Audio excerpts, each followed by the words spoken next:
नमस्ते दोस्तों, आप सभी का एक बार फिर से स्वागत है हमारे यूट्यूब चैनल टिलिस्मी स्टोरीज़ पर। कैसे हैं आप सब? उम्मीद है कि आप सभी एकदम मस्त होंगे। तो दोस्तों, मैं फिर से हाजिर हूं आपके लिए शैडो गॉड की एक नई और धमाकेदार कड़ी लेकर। लेकिन एपिसोड शुरू करने से पहले अगर आपने अभी तक हमारे चैनल टिलिस्मी स्टोरीज़ को सब्सक्राइब नहीं किया है तो प्लीज़ अभी कर लीजिए।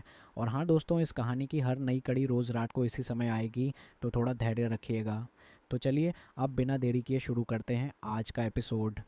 आत्मा पकड़ने की बात तो दूर की थी, तुम 100 भुजाओं वाले राक्षस हो। छोटू ने ऊंची आवाज में कहा। बुजमूश, वही जो धुंधक बीला का इकलौता ऊर्जा मास्टर है। तू है कौन, हरामी? बुजुर्गों में से एक ने गुस्से में पूछा। मैं छोटू हूँ, उसने सीधे खड़े होकर कहा। वह शांत था, लेकिन उसका अंदाज तेज था। मैं धुंध कबीला के मुखिया को मारने आया हूँ। सौर्य कबीला को भूल जाओ, आज तुम सब इन वीरान पहाड़ों में मारे जाओगे। हा हा हा। वहां खड़े दर्जनों लोग हंस पड़े। मुख्य बुजुर्ग, सहायक कबीले के मुखिया, सब। उनकी हंसी में जानलेवा इरादा था। बुजुर्ग बुजमूश, एक बुजुर्ग ने कहा, इजाजत दें तो इस छोकरे को मैं खत्म कर दूं। बिना और कुछ बोले वह अपने बाढ़ के घोड़े से उड़ते हुए कूदा। उसका हाथ पहले से मुट्ठी में बंद था और वो सीधा छोटू की ओर गोली की तरह आया। वह किसी बाघ की तरह था। उसकी मुट्ठी में भरी थी भयंकर ऊर्जा, जो लोहे या पत्थर को भी चूर कर देने वाली सच्ची ऊर्जा के भंवर से घिरी हुई थी। यह धुंध कबीला की एक घातक ऊर्जा कला थी, रोलिंग स्टोन का विनाश।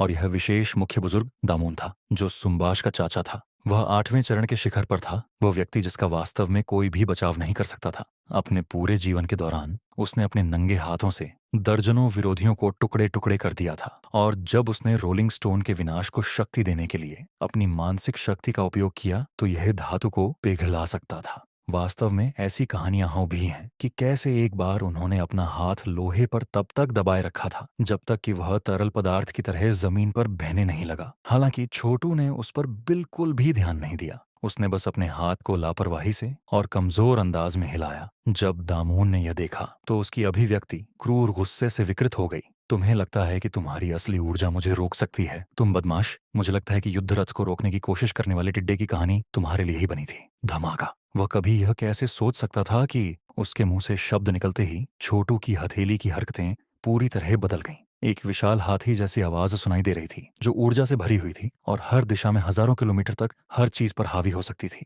उसी समय 7 प्राचीन विशाल हाथी प्रकट हुए, जो अपने रास्ते में आने वाली हर चीज को रौंदने के लिए तैयार थे। बुजमूश ने कहा, यह अच्छा नहीं है। बिना किसी हिचकिचाहट के वह मदद करने के लिए उड़ गया। दुर्भाग्यवश वह बहुत देर हो चुकी थी। दामोन इस हमले का सामना करने में पूरी तरह से असमर्थ था। उसकी असली ऊर्जा नष्ट हो गई और छोटू की हथेली उसकी छाती पर लगी, जिससे छाती में चोट लग गई और चारों ओर खून बहने लगा। धप, उसकी लाश जमीन पर पड़ी थी, खून और गंदगी से लथपथ, जो कुछ ही देर पहले एक जीवित व्यक्ति थी। तभी बुजमूश वहां पहुंच गया। उसने आगे बढ़कर दामोन की लाश को पकड़ा और उसे बचाने की उम्मीद में उसमें सच्ची ऊर्जा डाली। दुर्भाग्य से वह पूरी तरह से मर चुका था और किसी भी मदद से परे था। छोटू ने अपने हाथों को अपनी पीठ के पीछे बांध लिया, खुद को एक सच्चे ग्रैंडमास्टर की तरह दिखाते हुए। परेशान मत हो, उसने खुद को बहुत ज्यादा महत्व दिया। उसने सच्ची ऊर्जा का उपयोग करके मेरे साथ प्रतिस्पर्धा करने की कोशिश की, जिसका मतलब था कि वह बस मरना चाहता था। क्या तुम सहमत नहीं हो? सच्चाई यह थी कि वह वास्तव में ऊर्जा के एक मास्टर से लड़ने के लिए उत्सुक था। इस तरह की एक घातक लड़ाई संभवतः उसके लिए एक और सफलता का कारण बन सकती थी। सौर्य कबीला को कठिन समय का सामना करना पड़ रहा था, इसलिए उसकी साधना का स्तर जितना ऊंचा होता गया उतना ही बेहतर होता गया। इसके अलावा जब वह जीवन ग्रहण स्तर पर पहुंच गया तो उसके पिता हिमेश ने उसे उसकी मां से संबंधित रहस्य बताए। तुम सच में बहुत दुष्ट हो, है ना बेटा? पूरी तरह से निर्दयी। बुजमूश की सफेद भौहें फड़क उठीं जब उसने छोटू की ओर देखा। उसकी आंखों में हत्या का इरादा घूम रहा था। वह समझ गया कि इस युवक से निपटना आसान नहीं होगा और उसे सफल होने के लिए अपना सर्वस्व लगाना पड़ेगा। वास्तव में नहीं, छोटू ने उत्तर दिया, लेकिन हमारे दो कबीले आपस में झगड़ रहे हैं और स्थिति को हल करने का एकमात्र तरीका यह है कि हम में से किसी एक को मिटा दिया जाए। तुम लोगों ने वास्तव में मेरे 2 भाइयों को नुकसान पहुंचाने के लिए शैडो ब्लाइट के घर के साथ सांठगांठ की। यह अपने आप में तुम्हें लूटने और खत्म करने के लिए अभिशप्त करता है। ओह, सच में? बुजमूश ने आगे बढ़ना शुरू किया। तुम पर एक अजीब शैतान का कब्जा हो गया है ना बेटा? तुमने अविश्वसनीय शक्ति प्राप्त कर ली होगी, लेकिन अंत में तुम्हें केवल विपत्ति ही मिलेगी। खैर, कोई बात नहीं, मैं तुम्हें अभी मार डालूंगा और तुम्हारे अंदर जो भी शैतान है उसे नष्ट कर दूंगा। उसके बाद मैं हिमेश को भी मार डालूंगा।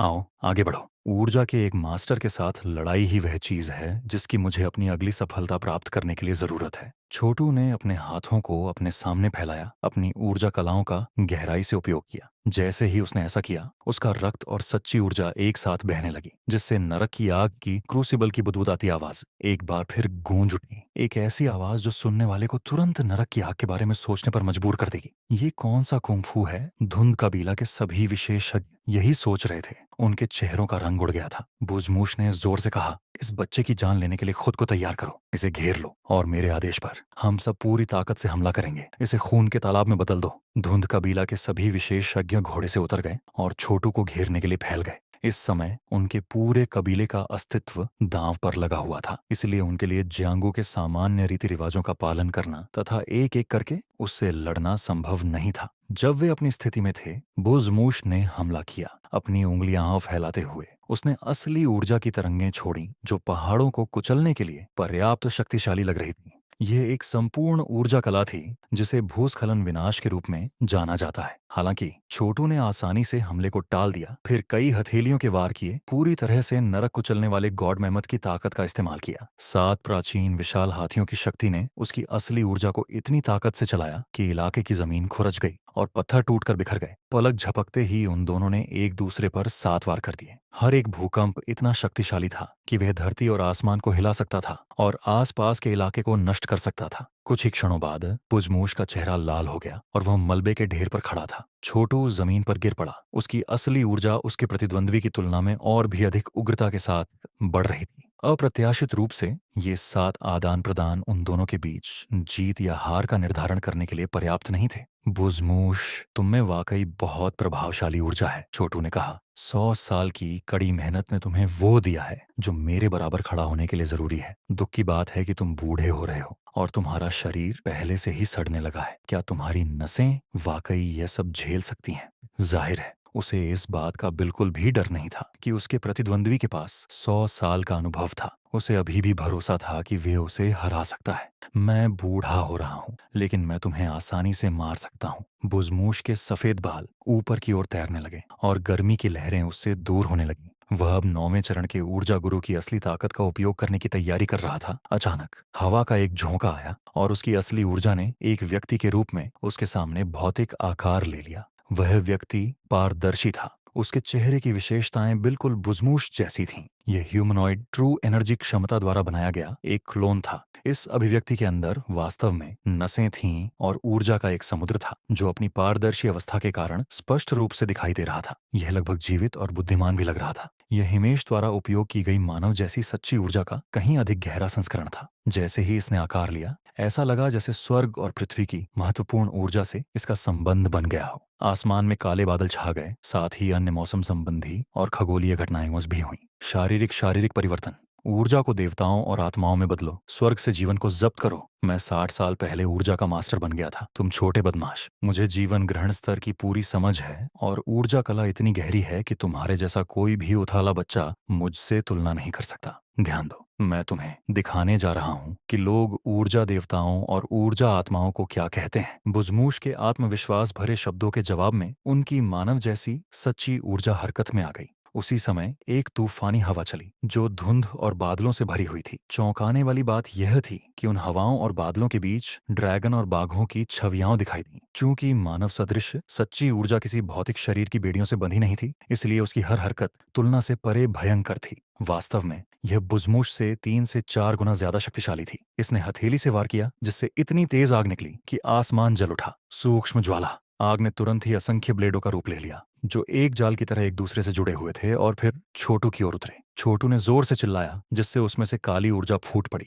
जो उसकी नारकीय देवता एजिस बन गई, एक घूमती हुई रक्षा जिसने तीव्र लपटों को रोक दिया। राक्षसी देवता भाला। छोटू के हाथ में लंबा भाला प्रकट हुआ और नरक के राक्षसों जैसी भयानक आभा फैली। छोटू के सिर के ऊपर काली ऊर्जा शैतान के सींगों में बदल गई जो बहुत ही क्रूर दिख रही थी। उसी क्षण उसके पीछे एक विशाल हाथी प्रकट हुआ जो अपने पैरों के नीचे नरक को कुचलने को तैयार था। फिर जैसे ही नरक के देवता का भाला आगे बढ़ा, वह अंधेरे प्रकाश की एक लकीर बन गया। यह एक ऐसी चाल थी जिसमें अनगिनत रूप थे और यह किसी भी असली ऊर्जा को नष्ट कर सकती थी। यहाँ तक कि सबसे कठोर धातु या सबसे मोटी दीवार भी इससे भेदी जा सकती।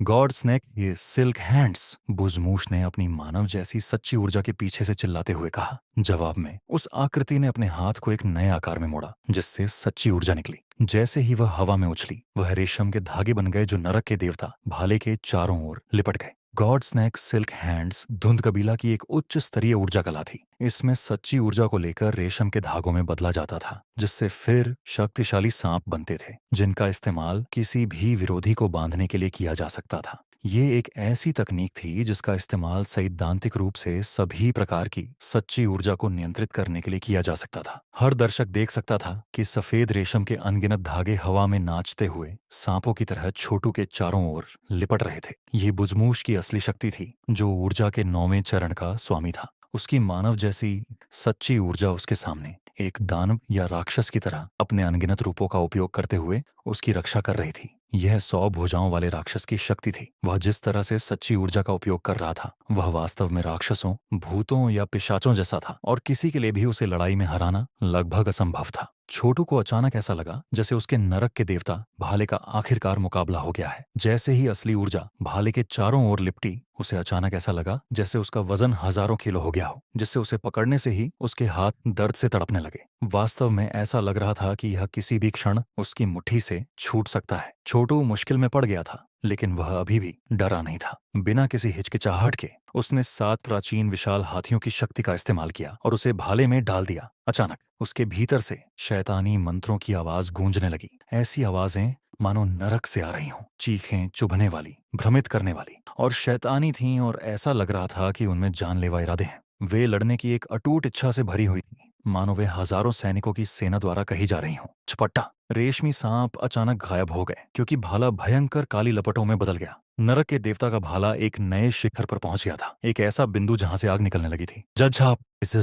इन लपटों के सामने 100 भुजाओं वाले राक्षस बुजमूश की असली ऊर्जा तुरंत ही नष्ट हो गई। कुछ ही क्षणों में उसकी मानव जैसी सच्ची ऊर्जा सिकुड़कर अपने पिछले आकार से आधी रह गई। ये कौन सी ऊर्जा कला है? ये कोई शाही स्तर की कला नहीं है, है ना? ये शाही स्तर से भी बढ़कर है। मुझे मत बताओ कि ये शाही स्तर की है। बुजमूश चौंक गया, लेकिन साथ ही अचानक लालच से भर गया। क्या तुम नहीं जानते बदमाश, जब तुम्हारे पास कोई अच्छी चीज होती है तो हमेशा कोई न कोई ऐसा होगा जो इसे तुमसे छीनने को तैयार होगा। अगर तुम्हारी इस ऊर्जा कला के बारे में कोई बात फैल गई तो स्वर्ग में हर कोई तुम्हें मारने की कोशिश करेगा। सुनो धुंध कबीला के विशेषज्ञ, यह शैतान कैद घेरा बनाने का समय है। इस बच्चे को फंसाओ और उसे यह बताने के लिए मजबूर करो कि उसकी इस ऊर्जा कला को कैसे विकसित किया जाए। बुजमूश जैसे ऊर्जा के महारथी भी शाही स्तर की ऊर्जा कला के लालच से बच नहीं सके और इसे पाने के लिए कुछ भी करने को तैयार थे। अब तक वह समझ गया था कि छोटू कोई ऐसा व्यक्ति नहीं था जिसे आसानी से हराया जा सके, और अगर लड़ाई जारी रही तो यह खून खराबे में बदल सकती थी। इसके अलावा यह तथ्य कि इस बच्चे के पास संभवतः शाही स्तर की ऊर्जा कला थी, उसे बेहद मूल्यवान बनाता था। बुजमूश के शब्दों के जवाब में प्रमुख बुजुर्गों की परिषद लगभग पागल हो गई। क्या राजसी वर्ग से भी ऊंची ऊर्जा कला? यह कैसे संभव है? केवल बड़े संस्थानों के पास ही ऐसी तकनीकें हैं। शाही श्रेणी की ऊर्जा कलाएं ऐसी होती हैं जो भूमि को युद्ध में झोंक सकती हैं। अगर बात बाहर आ गई तो ये पूरे तिलिस्मी आयाम महाद्वीप को हिला सकती है। ये बदमाश इतना भाग्यशाली कैसे हो गया? उसे शाही स्तर की ऊर्जा कला कैसे मिली? अगर यह वास्तव में एक शाही श्रेणी की ऊर्जा कला है तो यह समझ में आता है कि धुंध कबीला की सीधी वंश परंपरा इतनी आसानी से नष्ट हो गई। महान संस्थानों में भी उन ऊर्जा कलाओं को गुप्त रखा जाता है। अगर हमारे धुंध कबीला को इस बच्चे की ऊर्जा कला मिल जाए तो कुछ दशकों की कड़ी मेहनत के बाद हम तिलिस्मी आयाम महाद्वीप के सबसे बड़े कबीलों में से एक हो सकते हैं। कोई भी हमें चुनौती नहीं दे सकता। हम एक नया शाही राजवंश भी बना सकते हैं। इस बच्चे को फंसाओ, हम उसे मरने नहीं दे सकते। मुख्य बुजुर्ग बुजमूश अपनी सम्मोहन कला का उपयोग करके उस शाही श्रेणी की ऊर्जा कला के रहस्यों को बाहर निकाल सकते हैं। तिलिस्मी आयाम महाद्वीप में ऊर्जा कलाओं को तृतीय श्रेणी, द्वितीय श्रेणी, प्रथम श्रेणी, राजसी श्रेणी, साम्राज्यिक श्रेणी, संत श्रेणी, स्वर्गीय श्रेणी और ईश्वरीय श्रेणी में बांटा गया था। ज्यादातर अमीर और शक्तिशाली कुलों के पास प्रथम श्रेणी की तकनीकें होंगी, जबकि केवल बड़े संप्रदायों और संगठनों के पास शाही श्रेणी की कलाएं ही होंगी। इसलिए यह अंदाजा लगाया जा सकता है कि शाही श्रेणी की कला कितनी अद्भुत और शक्तिशाली होगी।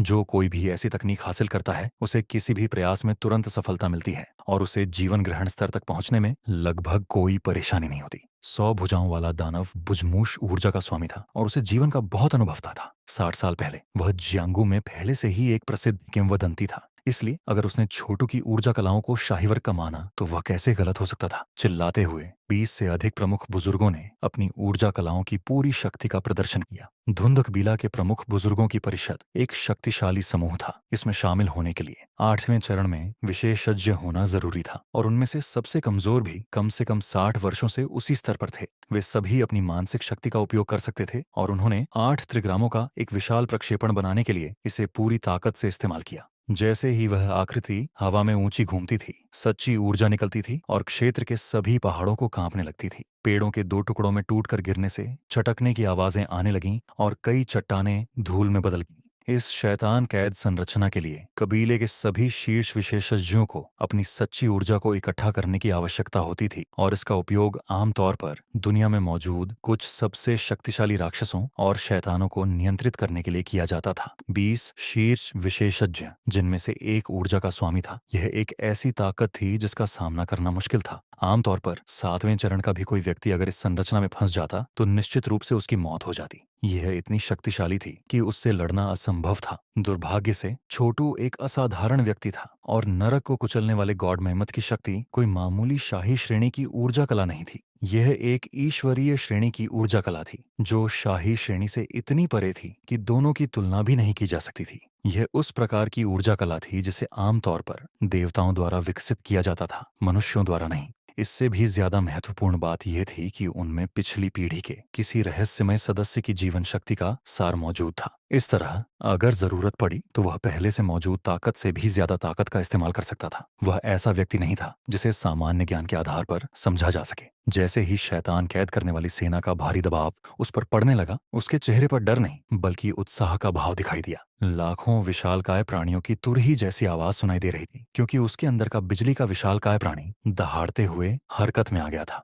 एक के बाद एक बवंडर उसके चारों ओर उभर रहे थे। उन सभी से नरक की आभा फैल रही थी, इस हद तक कि पूरा इलाका लावा की तरह महक रहा था। प्रमुख बुजुर्गों में से एक सुमीनू नामक एक बूढ़ी महिला ने छोटू को बुरी तरह घूरा और जहरीली ऊर्जा की एक विशाल धारा छोड़ी। यह धुंध कबीला की कोई ऊर्जा कला नहीं थी बल्कि शैडो ब्लाइट हाउस की एक तकनीक थी। एक और मुख्य बुजुर्ग ने भी दहाड़ लगाई जिससे ऊर्जा का एक ऐसा पहाड़ निकला जो नदियों को मोड़ने और समुद्र को सूखा देने के लिए काफी शक्तिशाली लग रहा था। असली ऊर्जा ने एक विशाल हथौड़े का रूप ले लिया जो पत्थरों को चट्टानों में इस तरह कुचल सकता था जैसे कि यह किसी तरह की आदिम आत्मा हो। जैसे ही हमले गहरे काले नरक के देवता एजिस पर गिरे, ढाल लहराने लगी और विकृत हो गई क्योंकि एक के बाद एक सुरक्षात्मक परत टूट गई। कम से कम कहने के लिए सच्ची ऊर्जा की बर्बादी बहुत बड़ी थी और भले ही छोटू ने एक ईश्वरीय श्रेणी की ऊर्जा कला विकसित की थी, वह कोई देवता नहीं था। वह केवल 7वें चरण में था और 8वें चरण में 20 से अधिक विशेषज्ञों का सामना कर रहा था। साथ ही 9वें चरण में एक का भी। भले ही वह एक देवता होता फिर भी वह मुश्किल स्थिति में होता।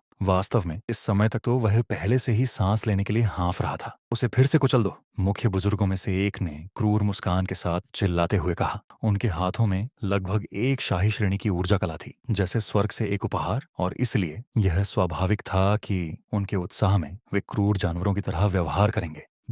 गॉड मोहम्मद का अवतार हूँ, छोटू ने सोचा। मैं सितारों को कुचल सकता हूँ और सूरज और चांद को सांस में ले सकता हूँ। मैं नरक को कुचल सकता हूँ और एक भट्टी में बदल सकता हूँ। मैं सभी नरक के देवताओं पर हावी हो सकता हूँ। प्रयास के साथ दहाड़ते हुए छोटू ने दबाव के खिलाफ लड़ाई लड़ी जिससे उसकी जीवन शक्ति की छिपी हुई क्षमता एक बार फिर बढ़ गई। जैसे ही हमला उस पर हुआ, यह उसकी नसों से होकर उसकी ऊर्जा के सागर की ओर बढ़ गया और बिजली के विशालकाय पर टूट पड़ा। प्रतिक्रिया में बिजली की विशाल मात्रा उसमें से निकली और छोटू के भीतर 8वें कर्ण में प्रवाहित हुई। उस सार तत्व के साथ छोटू के पास लगभग कोई सीमा नहीं थी। उस पर होने वाला कोई भी हमला केवल उस जीवन शक्ति को भड़काने का काम करेगा और उसे अपनी साधना में आगे बढ़ने में मदद करेगा। यह भी मुख्य कारण था कि उसने शक्तिशाली विशेषज्ञों के एक पूरे समूह के खिलाफ लड़ने की हिम्मत की। इतने सारे विरोधियों के सामने हिमेश या विषभानु के पास भी भागने के अलावा कोई विकल्प नहीं होता, लेकिन वे बिल्कुल वही थे जिनकी छोटू को अपने प्रशिक्षण के लिए जरूरत थी। केवल सबसे खतरनाक रास्ते पर चलकर ही वह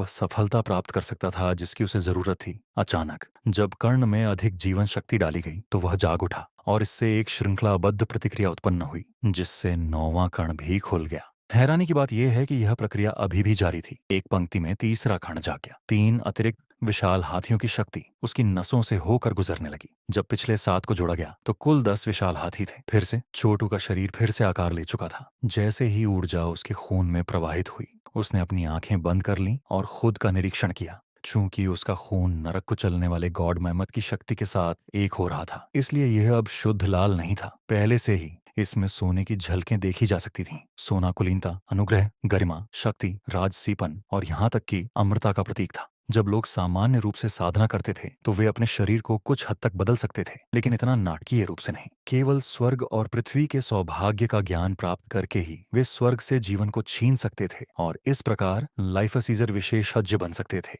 उस बिंदु पर वे अपने शरीर को परिष्कृत और रूपांतरित करने के लिए ऊर्जा कलाओं का उपयोग कर सकते थे। ऐसा किए बिना शारीरिक रूप से मजबूत बनना केवल कुछ हद तक ही प्रभावी था। उदाहरण के लिए हिमेश और विषभानु जैसे ऊर्जा गुरु भी शारीरिक रूप से साधारण ही थे, लेकिन अब छोटू एक बार फिर से नियमों को चुनौती दे रहा था। और अगर कोई लाइफ सीजिंग स्तर पर वास्तव में यह देखने के लिए आ सकता है कि क्या हो रहा था, तो वे पूरी तरह से असाधारण प्रकृति के परिवर्तन देखेंगे।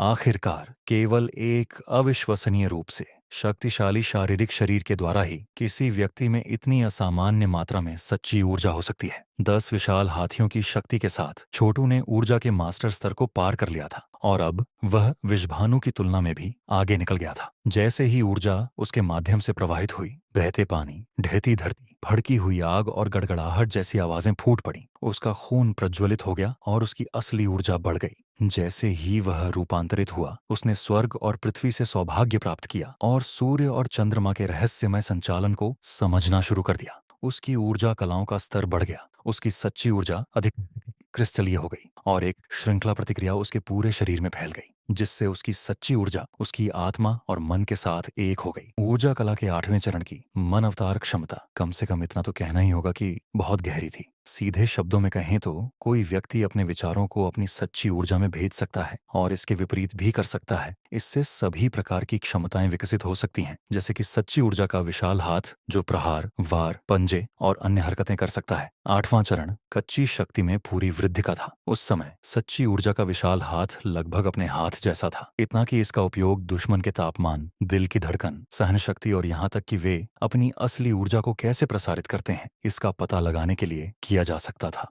8वें चरण में अपने आसपास के वातावरण का निरीक्षण करने के लिए अपनी वास्तविक ऊर्जा को बाहर भेजना भी संभव हो गया। केवल आंखें बंद करके कोई व्यक्ति अपनी सच्ची ऊर्जा का उपयोग करके आसपास के क्षेत्र का निरीक्षण कर सकता है, जैसे कि वह कोई पेंटिंग हो। जब कोई व्यक्ति ऊर्जा अवतार स्तर पर पहुंचता है तो इससे कोई फर्क नहीं पड़ता कि वह अंधा हो गया है, उसके कान कट गए हैं या उसे किसी अन्य तरह की चोट लगी है। आखिरकार सच्ची ऊर्जा का इस्तेमाल किसी की अपनी आंखों, कानों, मुंह या नाक के विकल्प के रूप में किया जा सकता है। वास्तव में मन अवतार शब्द का यही अर्थ था। यह अपने मन को शरीर से बाहर भेजने की क्षमता थी। यह भी एक कारण था कि 8वां चरण इतना रहस्यमय था तथा 7वें चरण की तुलना में अधिक शक्तिशाली था। इस समय छोटू अपनी सच्ची ऊर्जा के विशाल भंडार का उपयोग उन बंधनों को तोड़ने के लिए कर रहा था जो उसे उसके पिछले स्तर से बांधे हुए थे। जैसे ही वह 8वें चरण में प्रवेश करता है, पूरी दुनिया उसके लिए खुल जाती है और वह अचानक ऐसी शक्ति से भर जाता है जो स्वर्ग को हिला सकती है और पृथ्वी को पलट सकती है। नरक के देवता एजस, वह दहाड़ उठा। सच्ची ऊर्जा की एक काली ढाल उसके चारों ओर फैल गई, जिसने आने वाले हमलों को रोक दिया और हमलावरों को पलटवार करने वाले हमले भी भेजे। जल्दी से आना। बूढ़ी औरत द्वारा चलाई गई जहरीली ऊर्जा की गोली एक तीर बन गई जो सीधे उसके पेट के गड्ढे में जा लगी, जिससे काले खून की धार निकल पड़ी। पलक झपकते ही उसकी सारी त्वचा जहर से काली हो गई और फिर वह मरकर जमीन पर गिर पड़ी, अपने ही हथियार से मारी गई। उसकी आंखें अभी भी उस शाही श्रेणी ऊर्जा कला के लिए क्रूर लालच से चमक रही थीं। मुझ पर हमला करने के लिए बहुत बहुत धन्यवाद, छोटू ने जोर से घोषणा की। इसने मुझे एक और सफलता दिलाई। अब तुम सबको मारना और भी आसान हो जाएगा। कल्पना कीजिए, धुंधक बीला के सभी प्रमुख बुजुर्ग गहरे पहाड़ों में दफन हो गए हैं। पुश! वह एक शैतानी देवता की तरह दिख रहा था। जब वह हरकत में आया, ड्रैगन की तरह लचीला था। जब उसने निकटतम मुख्य बुजुर्ग पर मुक्का मारा, इससे पहले कि बुजुर्ग प्रतिक्रिया कर पाता, उसकी नसें टूट गईं और उसकी हड्डियां कुचल गईं। उसकी खोपड़ी धंस गई और उसका सारा खून उसकी असली ऊर्जा से उसके शरीर से बाहर निकल गया। उसके मुंह से सारा खून बाहर निकल गया और वह जमीन पर गिर पड़ा, एक सूखी लाश। हर लड़ाई में विजय। छोटू ने एक व्यक्ति को मारने के बाद ही अपना काम जारी रखा। बिना रुके उसने अजय राजा की मुट्ठी से और अधिक रूप धारण करके अगले 2 मुख्य बुजुर्गों पर हमला करना जारी रखा। जब दोनों मुख्य बुजुर्गों की भुजाएं खून से लथपथ हो गईं, तो चटकने की आवाजें गूंजने लगीं और असली ऊर्जा उनके पेट की ओर दौड़ पड़ी। उनके लिए दुख की बात यह थी कि उनकी ऊर्जा का सागर उस बल का सामना नहीं कर सका। उनके पेट फट गए और दोनों मर गए। पलक झपकते ही 3 लोग ढेर हो गए। अरे, ये कैसे हो सकता है? वह इतनी आसानी से कैसे हार गया? बुजमूश दुख और डर से पूरी तरह घबरा गया था। उसकी आंखें लाल हो गईं। वह चिल्लाया, पीछे हटो, यहाँ से भाग जाओ, मैं उसे रोकूंगा। इतना कहते ही बोजमूश ने एक शक्तिशाली पैर तकनीक का इस्तेमाल करते हुए आगे बढ़ना शुरू कर दिया, जिसमें उसके कदमों ने सप्तर्षि तारामंडल का आकार बनाया। उसी समय उसकी मानव जैसी सच्ची ऊर्जा फट पड़ी, जो 7 विशाल सितारों में बदल गई, जो उसके सिर के ऊपर मंडरा रहे थे। उन सितारों के साथ ऐसा लग रहा था जैसे उसके पास आकाश में असली सितारों से जुड़ने की शक्ति थी। 7 सितारे ऊपर, बैरोके और अजेय। बुजमूश के हाथ एक रूप से दूसरे रूप में बहते गए, जिससे सच्ची ऊर्जा के 7 सितारे हवा में तेजी से उछलने लगे। उसी समय वह हवा में तैरने लगा। तकनीक के 7 रूपों से गुजरते हुए उसके कपड़े लहराने लगे। अप्रत्याशित रूप से उसके पास अजय राजा की मुट्ठी जैसी अर्धशाही श्रेणी की ऊर्जा कला भी थी। वह एक ऐसा हमला कर रहा था जिसमें 100 साल की साधना की जमा शक्ति समाई हुई थी। इसे हल्के में नहीं लिया जाना चाहिए। 7 सितारों की शक्ति राक्षसों का वध करने और भूतों को काटने के लिए पर्याप्त से अधिक थी। छोटू ने अपनी हथेलियों को आपस में टकराया और फिर उन्हें अलग किया। अपनी रक्षात्मक ऊर्जा कलाओं को सक्रिय किया। उसके चारों ओर बिजली चमकने के साथ छटकने की आवाजें सुनाई दे रही थी। फिर उसने 3 साहसी और निर्णायक कदम आगे बढ़ाए। अपने हाथों को मुट्ठी में बांधते हुए उसने कहा, नरक को दबाना। अचानक उसके सिर के ऊपर एक कुप्पी की छवि उभरी। यह एक भट्टी की तरह थी और एक कढ़ाई की तरह भी। फिर भी यह दोनों में से कुछ भी नहीं थी। यह उबलते लावा से भरी हुई थी और इसमें से दिव्य प्राणियों की चीखें निकल रही थीं, जैसे कि अपमानित देवता इसके अंदर पिघल रहे हों। यह ईश्वरीय श्रेणी की ऊर्जा कला में और वृद्धि का संकेत था, जो कि नरक कुचलने वाले गॉड मेहमत की शक्ति थी। इस तकनीक में पहला सुधार नरक के देवता का भाला था, दूसरा था दुष्ट शैतान के पंख, तीसरा था नरक के देवता एजिस और चौथा था नरक की आग की भट्टी, जो किसी भी चीज और हर चीज को पिघला सकती थी। प्राचीन किंवदंतियों के अनुसार इसे पतित और अपमानित देवताओं को दंडित करने के लिए बनाया गया था। पूरी भट्टी के साथ छोटू आसानी से राक्षस कोर को कच्चा ही खा सकता था। हालांकि अब उसके पास असली नरक अग्निभट्टी का केवल एक छोटा सा हिस्सा ही था। पूर्ण रूप तक पहुंचने के लिए कितनी साधना की आवश्यकता होगी, इसका उसे कोई अंदाजा नहीं था। और फिर भी मुट्ठी के प्रहार में नरक की आग की भट्टी की शक्ति का एक अंश भी जोड़ने से किसी भी प्रतिद्वंद्वी को हराने के लिए पर्याप्त होगा। पलक झपकते ही 7 अजेय सितारे नरक की आग की भट्टी से टकरा गए और परिणाम स्वरूप उत्पन्न आघात तरंग किसी विशाल आत्मा की दहाड़ के समान थी, जिससे दर्जनों मीटर ऊंचा और देखने में अद्भुत बवंडर पैदा हो गया। छोटू के लिए वह पूरी तरह से सुरक्षित बवंडर के बीच से आगे बढ़ गया। इसके विपरीत बुजमूश को हवा से बाहर खींच लिया गया। उसका शरीर इतना खून से लथपथ था कि वह चमकीला लाल दिख रहा था। तुम छोटे बदमाश, वह गुर्राया। अभी भी यह विश्वास करने में असमर्थ था कि छोटू इतना शक्तिशाली था। तुम्हें निश्चित रूप से किसी राक्षस ने वश में कर लिया है, और यह कोई शाही श्रेणी की ऊर्जा कला नहीं है। शाही श्रेणी की ऊर्जा कला भी इस तरह की शक्ति जारी नहीं कर सकती। यह तकनीक मनुष्यों के लिए नहीं है, ये देवताओं के लिए है। तुम बहुत कुछ जानते हो, छोटू ने ठंडे स्वर में कहा। बुजमूश के ऊपर रुककर उसने नीचे हाथ बढ़ाया और उसकी गर्दन पकड़ ली। उसे हवा में उठाते हुए वो चिल्लाया, कोई भी हिलो नहीं, नहीं तो मैं तुम्हारे सबसे बड़े मुखिया को मार डालूंगा। बुजमूश की ऊर्जा अस्त व्यस्त थी। उसकी नसें लगभग नष्ट हो चुकी थीं और उसकी ऊर्जा का सागर भयानक स्थिति में था। उसकी उम्र को देखते हुए उसे जो नुकसान हुआ था, उसने उसे पूरी तरह से टूटने के कगार पर पहुंचा दिया था। वह अब हिमेश या विषभानु जितना युवा नहीं था, और इस प्रकार छोटू उसे आसानी से पकड़ने में सक्षम था। यहां से चले जाओ तुम सब, बुजमूश चिल्लाया। वह जानता था कि वह मरने वाला था, लेकिन फिर भी उसे अपने कबीले की चिंता थी। ये बदमाश इंसान नहीं है, इसने एक देवता की शक्ति चुराई है। मनुष्य ऐसा नहीं कर सकता, अंत में उसे सजा मिलेगी। अन्य मुख्य बुजुर्ग ये देखकर पूरी तरह से डर गए कि ऊर्जा के गुरु को इतनी आसानी से हरा दिया गया है, और यह देखते हुए कि उसने उन्हें भागने का आदेश दिया था, उन्होंने ऐसा करने में संकोच नहीं किया। तुम्हें क्या लगता है कि मैं तुम्हें भागने दूंगा? छोटू ने कहा। अपनी कलाई घुमाकर उसने बुजमूश की गर्दन तोड़ दी। फिर काली ऊर्जा घूमी और उसकी पीठ से 2 पंख निकल आए। अब जब उसने एक और स्तर पार कर लिया था, तो वह पहले से 10 गुना ज्यादा तेजी से आगे बढ़ सकता था। उसके शैतानी पंख अब दर्जनों मीटर चौड़े हो गए थे और उनके आसपास की हर चीज को अंधेरे में ढक दिया था। इसके अलावा पंखों का हल्का सा फड़फड़ाना छोटू को दर्जनों किलोमीटर तक आगे बढ़ा सकता था। इस प्रकार इससे कोई फर्क नहीं पड़ता कि धुंध कबीला के प्रमुख बुजुर्ग कितनी तेजी से भागे या किस दिशा में भागे, वे उस मौत से नहीं बच सकते थे जो ऊपर से उन पर टूट पड़ी थी। मुख्य बुजुर्गों में से एक पहले से ही 5 किलोमीटर दूर था, लेकिन जब छोटू उसके ऊपर प्रकट हुआ और उसने अपना नरक के देवता का भाला फेंका, तो वह बुजुर्ग जमीन पर गिरकर मर गया। एक अन्य प्रमुख बुजुर्ग बाढ़ के घोड़े पर कूदने में कामयाब रहा, लेकिन फिर छोटू की सच्ची ऊर्जा के विशाल हाथ ने उसे पकड़ लिया, उसे 300 मीटर ऊपर हवा में खींच लिया, उसके साधना के स्तर को सील कर दिया और फिर उसे मरने के लिए गिरा दिया। इस समय छोटू वास्तव में नरक की गहराई से उठे एक राक्षसी देवता की तरह लग रहा था। वह एक भयानक आंधी थी जो चाहे तो लाखों कुशल योद्धाओं को काट सकती थी। उस अमावस्या की रात में सुनसान पहाड़ों में चीखें गूंज उठीं। धुंध कबीला के 20 से ज्यादा मुख्य बुजुर्गों के साथ साथ सहायक शाखाओं के नेता भी मारे गए और छोटू ने यह सब अकेले किया। विषभानु और हिमेश मिलकर भी ऐसा काम नहीं कर सकते थे। 10 प्राचीन विशाल हाथियों की शक्ति के साथ 8वें चरण का छोटू पहले से ही 2 ऊर्जा के स्वामियों से ज्यादा शक्तिशाली था। चीखें बंद होने के बाद छोटू ने अपने शैतानी पंख वापस खींच लिए और नीचे जमीन पर तैरने लगा। जहां तक बाढ़ के घोड़ों की बात है, वे सभी उसके पास गिर पड़े जैसे कि वे पूजा कर रहे हों। उसकी आभा से पूरी तरह दबकर उसके अधीन हो गए। प्राचीन मिथकों में गॉड मेमथ सभी जानवरों, राक्षसों और शैतानों के स्वामी थे। वे सभी देवताओं की शक्ति के जीवित अवतार की तरह थे, जो अपने रास्ते में आने वाली किसी भी चीज को कुचल सकते थे और उसे अपने अधीन कर सकते थे। गॉड मेमथ की आभा ड्रैगन से भी बढ़कर थी, इसलिए बाढ़ के घोड़े छोटू द्वारा दिए गए किसी भी आदेश का पालन करने के अलावा कुछ नहीं कर सकते थे। छोटू ने लाशों को इकट्ठा किया और उनमें कीमती सामान की तलाश की, जिससे उसे 50 मिलियन ऊर्जा अभिसरण गोलियों के बराबर बैंक नोट मिले। उसे कुछ दिव्य हथियार और औषधीय गोलियां भी मिलीं। प्रमुख बुजुर्गों की इस परिषद द्वारा वहन की जाने वाली संपत्ति मूलतः धुंध कबीला का सार थी। इन अतिरिक्त धनराशियों के साथ छोटू ने अंततः लेटेंट ड्रैगन पिल से हुए नुकसान की भरपाई के लिए पर्याप्त धन जुटा लिया था। राख से राख, धूल से धूल, सौर्य कबीला से लड़ने के लिए तुम खुद ही जिम्मेदार हो। तुमने मेरे भाइयों को नुकसान पहुंचाने के लिए शैडो ब्लाइट के घर के साथ साजिश रची और इसलिए ये उचित ही है कि मैं तुम्हें नरक की गहराइयों में भेज दूं। उम्मीद है कि अपने अगले जन्म में तुम याद रखोगे कि उन लोगों को मत भड़काओ जिन्हें बिना उकसाए छोड़ दिया जाना चाहिए। छोटू ने एक गहरा गड्ढा खोदा जिसमें उसने सभी लाशें डाल दी। फिर उसने अपनी हथेलियां आपस में थपथपाईं, जिससे गड्ढे में काली आग की धारा बहने लगी, जिसने लाशों को जल्दी ही राख में बदल दिया। नरक को कुचलने वाले गॉड मेहम्मद की ताकत में अनंत रूप थे और उच्च तापमान वाली लौ इसका सिर्फ एक पहलू थी। यह बर्फीली ठंड या सबसे तीखी धातु की तीक्ष्णता भी पैदा कर सकता था। यह इस तकनीक का एक रहस्यमय पहलू था और यही कारण था कि यह हर चीज से बेहतर थी। छोटू ने तब तक देखा जब तक आग बुझ नहीं गई।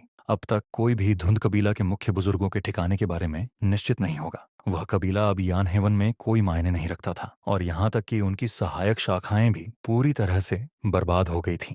एक बार फिर अपनी असली ऊर्जा को प्रकट करते हुए उसने अपने शैतानी पंखों को बुलाया। हवा का एक झोंका फेंकते हुए उसने 18 बाढ़ के घोड़ों को उठाया और फिर रात के अंधेरे में गायब हो गया। बिल्कुल एक राक्षस राजा की तस्वीर की तरह 28 बाढ़ के घोड़े, जिनमें से प्रत्येक की कीमत हजारों ऊर्जा अभिसरण गोलियों के बराबर थी। छोटू के पास उन्हें आसानी से पीछे छोड़ने का कोई तरीका नहीं था। ऊर्जा के साधारण स्वामी कई दर्जन किलोमीटर से अधिक की लगातार उड़ान भरने में सक्षम नहीं थे और न ही बाढ़ के घोड़ों के एक दल को ले जाने के लिए वास्तविक ऊर्जा का उपयोग की कर सकते थे। लेकिन छोटू के पास असीम शक्ति और असीम ऊर्जा थी, इसलिए उसके लिए इस तरह के जानवरों के समूह को ले जाना कोई समस्या नहीं थी। सौर्य कबीला की हवेली में वापस वंशक और दक्ष आगे पीछे घूम रहे थे, जबकि हिमेश शांति से एक तरफ बैठा था। पिताजी, तीसरा भाई अभी तक वापस क्यों नहीं आया? क्या उसका घात विफल हो गया? धुंध कबीला के मुख्य बुजुर्गों में से एक 100 सशस्त्र राक्षस बुजमूश ऊर्जा का स्वामी है। क्या यह संभव है कि तीसरा भाई हार गया हो? यह सही है। धुंध कबीला के मुख्य बुजुर्गों की परिषद हमारी अपनी परिषद से ज्यादा कमजोर नहीं है। वे सभी शीर्ष गुरु हैं। 8वें चरण में कम से कम 23 लोग हैं। यहाँ तक कि एक देवता या अमर भी जिसने इस तरह के समूह पर हमला किया वह मर सकता है। स्पष्ट रूप से छोटू के दोनों भाई बहुत चिंतित थे। हिमेश भी वहां बैठे बैठे थोड़ा बेचैन लग रहा था। तुम सही कह रहे हो। अगर हम धुंध कबीला के मुख्य बुजुर्गों की पूरी परिषद से भिड़ गए तो विषभानु और मैं भी मिलकर काम करते हुए शायद हार जाएंगे। और छोटू सिर्फ एक व्यक्ति है, चाहे वह कितना भी शक्तिशाली क्यों ना हो। हमें क्या करना चाहिए पिताजी? शांत रहो, हिमेश ने हाथ हिलाते हुए कहा। गोली वाली घटना और बिजली गिरने के बाद से छोटू बहुत बदल गया है। वह काम करने से पहले योजना बनाता है, इसलिए वह निश्चित रूप से कोई बेवकूफी नहीं करेगा और अपनी मौत की ओर नहीं बढ़ेगा। मुझे लगता है कि वह इसे खुद को शांत करने के अवसर के रूप में उपयोग करना चाहता है। चलो बस इंतजार करते हैं। अगर वह सुबह तक वापस नहीं आता है तो मैं व्यक्तिगत रूप से उसकी तलाश करूंगा। जिस क्षण उसके मुंह से शब्द निकले उसी क्षण ऊपर से हवा का एक झोंका उनके ऊपर से गुजरा और उन्हें ऐसी आवाज सुनाई दी जैसे कोई चीज जमीन पर गिर रही हो। फिर उन्हें घोड़ों की तरह की आवाज सुनाई दी। अंत में अंधेरे में कोई दिखाई दिया जो विशाल जीवों के एक समूह का नेतृत्व कर रहा था। वहां कौन जाएगा? पिताजी, ये मैं हूँ, छोटू ने चलते हुए कहा। छोटू, तुम वापस आ गए, हिमेश ने उछलते हुए कहा। फिर उसने 20 से ज्यादा बाढ़ के घोड़े देखे और उसका जबड़ा खुला रह गया। क्या ये बाढ़ के घोड़े हैं? तुम्हारे पास इतने सारे? ये बाढ़ के घोड़े धुंध कबीला के मुख्य बुजुर्गों की परिषद के थे। मैंने उन सभी को मार डाला, साथ ही उनके कुछ सहायक कबीले के सरदारों को भी मार डाला और उनकी सवारी ले ली। मुझे कुछ बैंक नोट भी मिले। छोटू ने बैंक नोटों का एक बड़ा ढेर मेज पर रख दिया, साथ ही उसने जो हथियार और औषधीय गोलियां ली थीं उन्हें भी रख दिया। हिमेश ने संतुष्टि की एक लंबी सांस छोड़ी। वापस बैठते हुए उसने कहा, ऐसे बेटे के साथ एक आदमी और क्या मांग सकता है? वंशक और दक्ष के लिए उन्हें लगभग ऐसा लगा जैसे वे किसी अजनबी को देख रहे हों। आखिरकार हिमेश ने अभी अभी नहीं कहा था कि वह और विश्वभानु भी धुंध कबीला के मुख्य बुजुर्गों की परिषद को संभाल नहीं सकते, और फिर भी छोटू ने उन सभी को मार डाला था। यह ऐसा था जैसे एक साधारण नागरिक अचानक खुद को विद्रोही घोषित कर दे, फिर शाही किले में घुसकर सम्राट की हत्या कर दे। वंशक के पास बोलने के लिए शब्द नहीं थे और वह केवल हकलाते हुए बोल सका, तीसरे भाई, क्या यह सच है? छोटू ने सिर हिलाया। ये सच है बड़े भाई, मैंने उन सभी को मार डाला। धुंध कबीला का खात्मा हो चुका है। वे कभी भी सौर्य कबीला को धमकी देने के लिए पर्याप्त मजबूत नहीं होंगे। दक्ष भी इसी तरह हैरान था। क्या आप ये कह रहे हैं कि ऊर्जा का स्वामी भी आपके लिए खतरा नहीं है? बिल्कुल।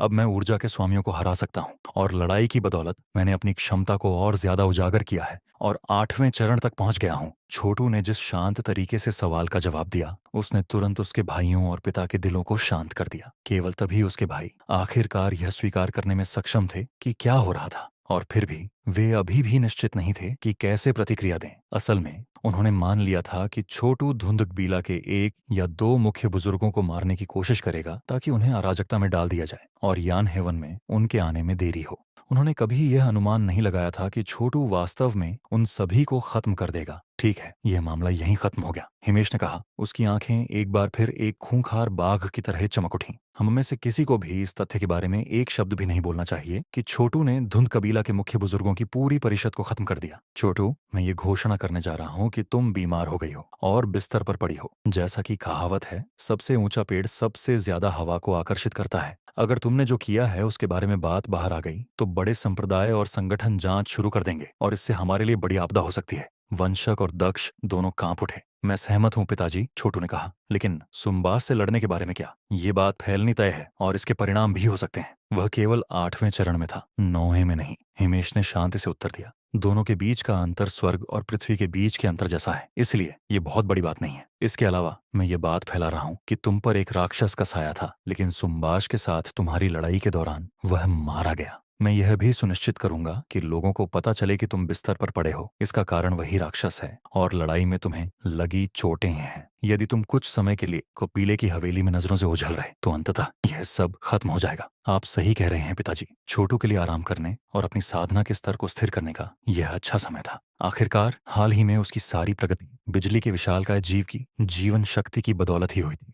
उसने वास्तव में अपनी निजी साधना की उपेक्षा की थी। रात के बाकी समय में पिता और पुत्र अपनी योजनाओं और रणनीतियों पर चर्चा करते रहे और अंत में आराम करने के लिए चले गए। अगले दिनों में कुछ खास नहीं हुआ। छोटू ने सार्वजनिक रूप से कोई उपस्थिति नहीं दिखाई, जिससे उन अफवाहों को और बल मिला कि वह बीमार पड़ गया है। उसने अपना समय अपनी ऊर्जा कलाओं पर ध्यान लगाने और नरक कुचलने वाले गॉड मेहमत की शक्ति पर विचार करने में बिताया। उसने बिजली के विशालकाय की जीवन शक्ति को भी अवशोषित करना जारी रखा। छोटू ने जो भी प्रगति की थी, उसके बाद बिजली जैसा विशालकाय जानवर काफी छोटा हो गया था और वह बता सकता था कि अब वह ज्यादा समय तक गायब नहीं होगा। अपने अनुमान के आधार पर वह काफी हद तक आश्वस्त था कि 9वें चरण को पार करने के लिए पर्याप्त शक्ति बची हुई थी तथा वह वास्तव में लाइफ सीजिंग स्तर तक पहुंच सकता था। कई दिन बीत गए जब यान हेवन बहुत शांत रहा। शहर के कुलीन कबीले और यहाँ तक कि शहर के मजिस्ट्रेट की हवेली भी धुंध कबीला के विशेषज्ञों की सेना के आने और सौर्य कबीला से लड़ने का इंतजार कर रही थी। हालांकि ऐसी घटनाएं कभी नहीं हुई।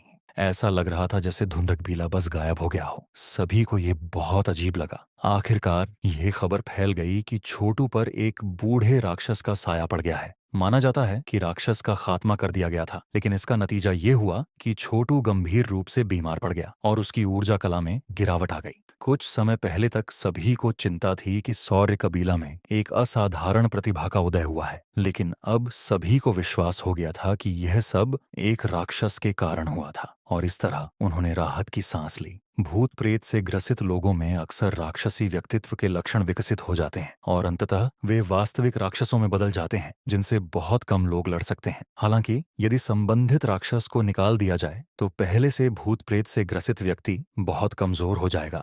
एक नई प्रतिभा के बारे में हर कोई बात कर रहा था, लेकिन अगर कोई भूत प्रेत से ग्रसित हो जाए, फिर ठीक हो जाए और बेहद कमजोर हो जाए तो वह हंसी का पात्र बन जाता था। पूरा 1 महीना बीत जाने के बाद विश्वभानु को बहुत घबराहट होने लगी। उसने पहले से ही कई विशेषज्ञों को भर्ती कर लिया था जो सभी शहर के मजिस्ट्रेट की हवेली में इंतजार कर रहे थे। जैसे ही चेन और यांग कबीले लड़ाई शुरू करते हैं, कार्रवाई के लिए तैयार रहते हैं। दुर्भाग्य से ऐसी कोई लड़ाई नहीं हुई। धुंध कबीला को लूट लिया गया था और उनकी हवेली पर सौर्य कबीला के विशेषज्ञों ने कब्जा कर लिया था। वास्तव में उन्होंने मुख्य द्वार के ऊपर से साइन भी हटा दिया था और इसे अपने स्वयं के साथ बदल दिया था। विश्वभानु ने मेज पर थपकी दी। मिराज, जाकर पता लगाओ कि क्या हो रहा है। सिटी मजिस्ट्रेट, मैंने पहले ही जांच शुरू कर दी है। धुंध कबीला के सहायक कबीले के सरदारों को उनके मुख्य बुजुर्गों के साथ संगठित किया गया था, लेकिन वे कभी यहाँ नहीं दिखे और वे कभी अपने कबीले में वापस नहीं लौटे। वे लापता हो गए, गायब। धुंध कबीला के मुख्य बुजुर्गों की परिषद में 8वें चरण के बहुत से विशेषज्ञ हैं। साथ ही 100 सशस्त्र राक्षसी बुजमूश ऊर्जा के गुरु भी हैं। वे सभी कैसे गायब हो सकते हैं? मुझे मत बताओ कि वे मर चुके हैं। विश्वभानु ने यह मानने से ही इनकार कर दिया कि ऐसा कुछ हो सकता है। शायद वे अभी भी तैयारी कर रहे हैं। शायद वे सौर्य कबीला के सभी विशेषज्ञों को एक ही बार में मार डालना चाहते हैं।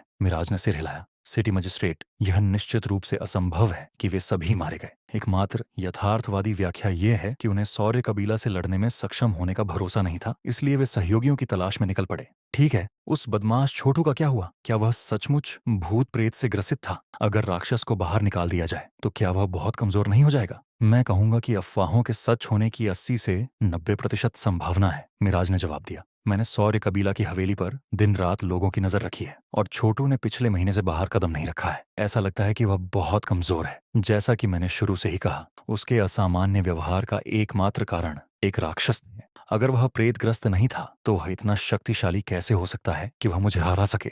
वह दानव ऊर्जा के मास्टर स्तर का रहा होगा, लेकिन मांसल शरीर से रहित। कितनी अफसोस की बात है। अगर हम उस बदमाश को पकड़ पाते और फिर दानव को बाहर निकाल पाते तो यह एक औषधीय घटक होता जो लेटेंट ड्रैगन पिल से कमतर नहीं होता। विश्वभानु ने अपने होंठ छाटे। तो अब हम क्या करें? मिराज ने कहा। क्या तुम हिमेश पर हमला करना चाहते हो? कोई जल्दी नहीं है, विश्वभानु ने हाथ हिलाकर जवाब दिया। अगर धुंध कबीला के मुख्य बुजुर्गों की परिषद किसी बड़ी योजना पर काम कर रही है तो उन्हें ऐसा करने दें। इस बीच हम धैर्यपूर्वक प्रतीक्षा करते हैं और देखते हैं कि स्थिति कैसे विकसित होती है। जब वे दोनों इस मामले पर चर्चा कर रहे थे तब वाणी की आवाज अचानक उनके कानों तक पहुंची। पिता, क्या हुआ वाणी? विश्वभानु ने खड़े होते हुए कहा। पिताजी, मुझे अभी ट्रू ड्रैगन इंस्टीट्यूट से एक संदेश मिला है। मुझे वापस जाना है। 60 वर्षीय अंतर संस्थागत मार्शल आर्ट प्रतियोगिता जल्द ही शुरू होने वाली है और मेरे गुरु चाहते हैं कि मैं समय से पहले अपनी साधना पर काम करूं। ठीक है, जल्दी से वापस आ जाओ, विश्वभानु ने कहा। यह प्रतियोगिता एक बड़ी बात है और तुम्हारे प्रदर्शन का तुम्हारे भविष्य पर बड़ा असर पड़ेगा। विश्वभानु अच्छी तरह से जानता था कि true dragon institute, Demi immortal institute और अन्य 2 बड़े संस्थानों के बीच प्रतिस्पर्धा को हल्के में नहीं लिया जाना चाहिए और वास्तव में